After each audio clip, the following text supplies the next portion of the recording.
Good afternoon. I'm Greg Braxton with the Los Angeles Times, and we're here today talking with Mireille Enos, who you may know from Big Love and The Killing, and is now starring in Amazon Prime's new thriller, Hanna, which she plays a whole type of different character than Yes. than we've seen you before. So welcome. Thank you. We're used to kind of seeing you play good people. Yeah. You're not playing such a good person in Hanna. No. You're playing a CIA operative who is on the pursuit of this very special teenage girl who you may have been involved in an operation to change her while she was a baby. Yep. She's on the run from you and you're determined to get her. That's right. What was it like? Marissa is a very multi-layered character. She has a double life. Talk about Marissa a bit. Well, when David Farr first approached me about the role, he said, in terms of structure, I'm offering you the antagonist. I want you to play the bad guy. And in the film, Cate Blanchett's portrayal was absolutely that. She was black and white, the bad guy. The reason David wanted to expand it into a series is that he had this other version in his mind, which was much more grounded and naturalistic, in which the three leads of the story all have a very strange kind of moral compass. They all do things which are dark and ugly. They all do things which are altruistic. They all have their very powerful reasons why. And so Marissa absolutely begins as our bad guy, but then through the course of this first series, you see the reason that she's in pursuit of Hanna is that she's trying to protect a life which she now holds dear. And so it allows at least the audience to have some empathy for her, I hope. Now, there are bad people like Cate Blanchett it was very obvious that she was evil.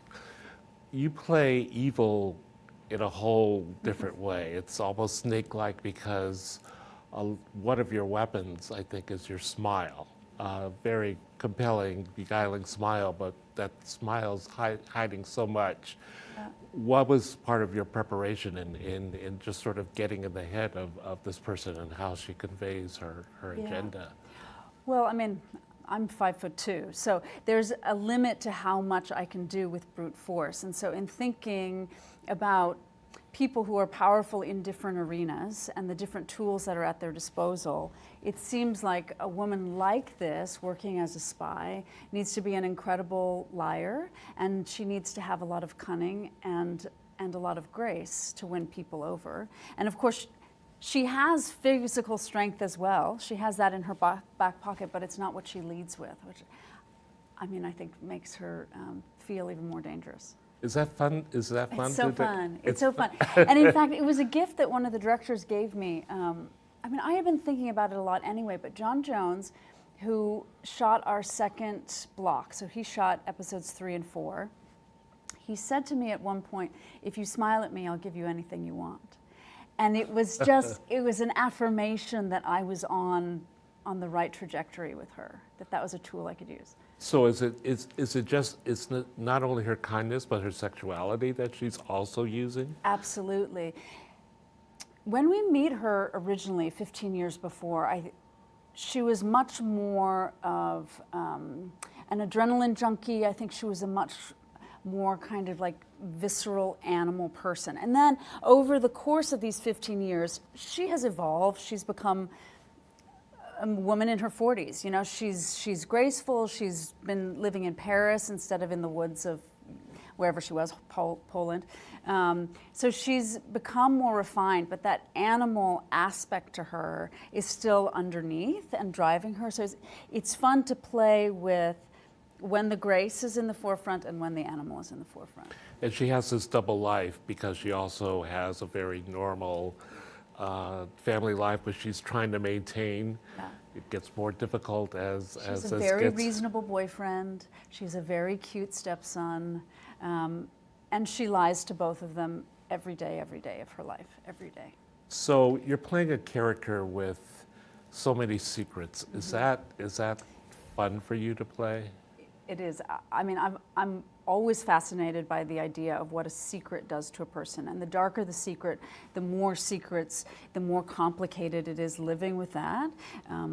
Having to cover, and also just what it does to a person's internal rhythms when they're carrying around something like that. And it's so fun playing with the camera, someone who has a secret that they're hiding from the world, but you get to reveal that to the camera. That's the beauty of film work, is the camera is your secret counterpart that you get to reveal yourself to. So is it difficult doing that with it? I mean, good people have secrets too. So Yeah. is it easier doing it with someone who's evil or someone who's basically good? I think it's the same. I think the stereotype is that people who are evil are better at covering secrets because they have more secrets to hide. And so their reveals are more subtle. They have better coping mechanisms. And basically good people who have dark secrets, like the burden of that is, it's harder to hold on to. You know, they're more willing to reveal them. I think for an actor, it's a more fun puzzle to do it with somebody who's evil, but still has something that's gnawing at them. So this is based on a film. Yes. Did you watch the film I before? I didn't watch the film. And you had never seen the film before? No, I had never seen the film before. I've heard it's wonderful. I just happened to have missed it for whatever reason. And then after speaking with David Farr about how different he intended the series to be, then I didn't see it. When all of this is over and I've gotten to do the full series, then I'm sure I'll go back. You'll and go watch back it. and see it. Yeah. So did David give you a lot of direction, or did you just sort No. of figure out how you were going His to portray? writing is so clear. He puts it so much on the page that he wasn't on set day to day. He would hand it over to 4 very capable directors, and but also there wasn't a lot of mystery. Like he puts it on the page, and it's the writing is so kind of clear and elegant. It's quite spare actually, but at the same time really revealing of what a character's internal life is. Now, one of the joys of seeing you in this show is you're reunited Yeah. with your Joel co-star Kinnaman. from The Killing, Yes. Joel Yeah. Kinnaman, and it's a very, very different dynamic. How did this come about in the show? Well, David Farr came to me first, and we started a lovely dialogue, and it looked like I was going to be signing on. And at the same time, he asked if I had any names I wanted to throw in the hat for Eric, because they hadn't cast anyone in that role yet. And so I actually texted Joel and said, do you have any names of 40-something wonderful Eastern European actors? And he was like, I'll get back to you. Let me brainstorm a little bit. So in the middle of that process, David said, I wanted to run something by you because actually the person at the top of our list is Joel Kinnaman, but I wanted to make sure you would be okay with that before we go out to him. And I mean, it was like music to my ears because Joel is my #1 best partner I've ever gotten to play with. And Had you guys kept in touch since The Killing? Yeah, we had. We've both been very busy, so we're not always the best at getting together, but we have remained friends throughout these years. So getting into this whole different dynamic and chemistry, did you have any skepticism about that, or was that just something that you guys just thought, we can do this, we can really kill this? Yeah, I know, Use pun a pun. intended. No, I mean, I can't speak for him, but I don't think either of us was worried. If anything, we were curious and excited to look at each other through very different eyes. In The Killing, we were playing 2 people that absolutely had each other's back, and yet both of those characters were hiders. So even though we were we were pals, we were quite private people. And in this, it's the opposite. We are absolute enemies, but we are willing to regard each other with total clarity. And so actually, in the first scene that we were shooting, I was like, I don't know that I've ever stared at Joel in this way while on camera. I've never like taken him in the same way. And that was very exciting. And so the first half of the first scene, we were like, oh my God, this is very different. But then our flow is the same, and the safety of that working space is the same. And I mean, I find him endlessly fascinating as an artist. He's just willing to go so many places, and so we would find ourselves following one another. And the scenes went so many varied places that when we saw it like all cut together, it was really interesting saying, oh yes, they took that piece in this page, because it could have been so many things. What do you think is the magic between you two? Because obviously, Yeah. you know, you had the chemistry in the killing, and, Right. and you're just going in a whole Yeah. different direction here. So how do you define it? Because you've been in the business for so long. Right. Sometimes it clicks with Sometimes, us, yeah, and it doesn't. sometimes it doesn't. I mean, part of it is just catching lightning in a bottle, you know. I mean, there are people on the planet that you have a natural affinity for and others that you don't. I mean, I think part of what makes it work is that Joel and I, in general in our life, try to come from a place of generosity. Both of us feel the most expansive, we feel the most joy when we're living in an open and generous place. And then when you take that into work, it means that you're supporting one another, that you're rooting for one another, that you're trying to help facilitate each other's best work, instead of there being jealousy or pettiness or any of that nonsense that just is like the death of art. Instead, you're carrying each other in your pocket, you know, and it just makes for a happy time. And then also we just make each other laugh, you know. So who knows what that Even is? when your characters are trying to kill each other. Completely. So was Yeah. that fun when you guys are really just going at it? Totally. And then between takes, you know, we're like laughing. It was the same in the killing. We'd be doing whatever, you know, very serious scene in the car, and between takes we'd be like weeping with laughter. It's fun. Oh gosh. So you were talking about playing Marissa, and you're very petite, but there's one scene, not really a spoiler Yeah. alert, but there's one scene where there are two guys who are Yeah. going to take you out, Right. and you take them out, and Yes. there's no stunt people involved. it's There's just all me. So what was that scene like? Awesome. I mean, I do practice martial arts. I'm a second-degree black belt in Taekwondo, and it's a very important part of my life. I love it. And What you know, inspired you to do that? I had moved from New York to Los Angeles, and I was desperately homesick. This is, you know, years ago, 12 years ago. Homesick for New York, and I just thought, I have to put down roots here and do something new that has nothing to do with my life in New York City, that is only identified with my new life here. And I had done dance growing up, and I had done like gym kickboxing and, you know, random workouts. And so I thought, well, martial arts is something that combines all of these different kind of aspects, and who knows?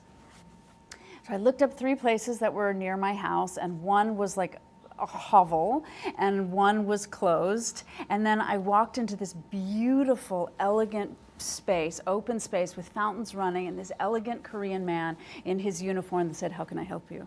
And I was sold. I took my first class that night, and then I never looked back. And it was very powerful to have a system of training that was goal-based, that had nothing to do with acting. So no matter what terrible auditions I had had or whatever was going on in my personal life, there was a place of belonging that I could show up every night, where there was a community that was happy to see me, and I could mark my progress. It was a very empowering feeling. And then I just dig it. Like, I just really like it. Like, a lot of people, you know, feel very peaceful doing yoga. I'm the weirdo that yoga makes me like angry, but then I'm kicking and punching, and I'm like beaming. So anyway, I fell in love with it. And even the roles, I mean, I think I would have worked. I was lucky enough that work always kind of presented itself. But I think the particular career that I've had since starting Taekwondo was changed because of that training. Because even if the roles I was getting had nothing to do with fighting, there's a way that you carry oneself when you're training in that way that you know where your center is. You know, you lead with strength, and I think it's provided this amazing array of roles. So anyway, in terms of Hanna, Joel and Esme were getting to do most of the fighting, and but there was some rumors that I was going to have a fight late in the series, and I kept saying to the fight coordinators, you know, I'm a fighter actually, so I would love to do as much of it as possible, and I have the highest regard for stunt artists, but if possible, you know, I would really love to do it. And so they built this fight, which was totally within my wheelhouse, and then the DP figured out a way to shoot it all in one, so we never had to cut. And it was a very exciting day. It was because you don't expect it, and these two towering guys are surrounding you, and they're just bent on killing you, and then you turn and how long did you prepare? How long did it take to do? I mean, you just did that in one take. Yes, we only shot it 3 times. The first time was interesting, but it was like all adrenaline, you know. So, and then the second time, the cover on the end of my blade came off. So then the fight just came apart because I was worried about hurting people. And then the third time is what you actually see in the show. It's a really amazing shot. Thank so you. so it's Thank you. It was very good. What if, since Hannah's been on for a few weeks, have people responded to it? Have the people come up to you and? Yes, I'm getting a lot of response on the street, which is so wonderful. This new kind of format of shows just dropping out into the ether, it feels hard to know what the reception is, and so it's been great that in grocery stores and, you know, people are coming up and saying, I'm loving your show. And of course, I'm sure people still come to you and talk about the killing. What was that? What did that experience represent for you? That was a very special experience for me. I have loved aspects of everything I've gotten to do, but that felt like a very personal offering. It was my first really big role. And there was the partnership with Joel and the partnership with Veena Sood, who, you know, she's remained a dear friend of mine. Who created the killing. Who created the killing. So she's remained a dear friend, and it felt, it's very close to my heart. So the fact that it's had a new life, you know, on Netflix, and that people are still discovering it makes me really happy. Are you surprised? It just became huge. It just became this huge phenomenon. Yes, it did. Some people had problems, you know, with the rest the of plot structure in terms of the two seasons. Right. Yeah, I think if it had dropped now, if it had come out now, nobody would have batted an eye. People had an expectation that the case would wrap up at the end of season 1, which, you know, we just didn't do that. And then, as much as people love to love us, then they decided to love to hate us for a while. And how did anyway, that impact you? It bummed me out, you know, because the show actually just kept getting better. I mean, I think season 3 is the pinnacle of that whole series, and it kind of like came out under the shadow of this drama where fans had walked away. And but anyway, I think now that people are watching it again in its entirety, I don't think that there's anyone that feels like there's something out of place. And was it more difficult to play, or more, I shouldn't say difficult, but what's more challenging, playing that character or playing Marissa? I don't know. They both have their challenges, but I don't know. I don't even know that I have this part of my personality, which is like hard is good. And so the challenge actually represents the fun of it. Like the harder it is, the bigger the reward. So, I mean, I got to spend a lot longer with Sarah than I've spent with Marissa. So it feels like it remains to be seen, you know, what Marissa's journey is. And Marissa's journey may continue. We hope. We hope. Yes. We hope.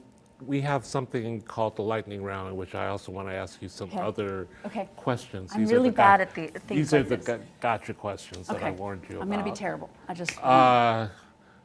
What was the last show you binge watched? My husband's show, Succession, on HBO. Oh, how cool. Okay. Yeah. What classic show do you wish you could have been on? Oh, I don't know. When I was little, I watched Cagney and Lacey. I thought they were really cool. I don't know if that counts. That could be a classic show.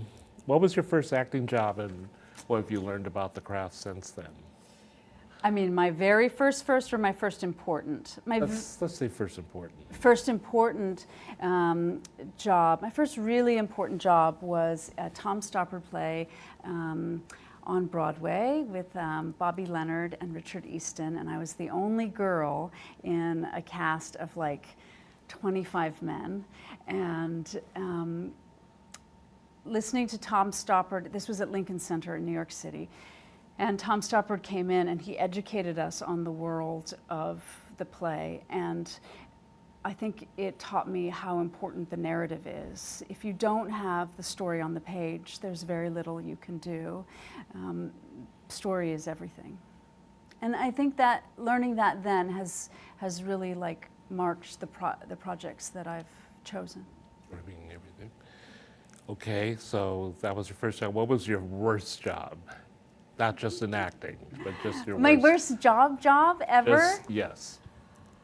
Oh, I was a hostess at this Italian restaurant in Houston called Papa Mia, and it just was a slog, you know? It was just like spaghetti all day, and yeah, it was hard. I was like 16 years old, and I just wanted to be an actor, and I was like carrying bread, and you know, but it was all right. It was okay. It was okay. But that would be down at the bottom. That would be down at the bottom. Okay. Yeah. And what are you most excited about, the Sopranos prequel or the Breaking Bad sequel? Oh, Breaking Bad, 100%. Breaking Bad 100. And why is that? I mean, those characters, they're just so vivid, you know? And when a series goes away, you think you have to say goodbye to them forever. So the idea that they're going to come back is, you know, it's thrilling. Right. Yeah. Well, gosh, it's been so great talking to you, and Likewise. congratulations on Hanna. Just a Thank great you. job and a great performance. And for this and other Contender Chats, please go to latimes.com. Thank you very much for joining us.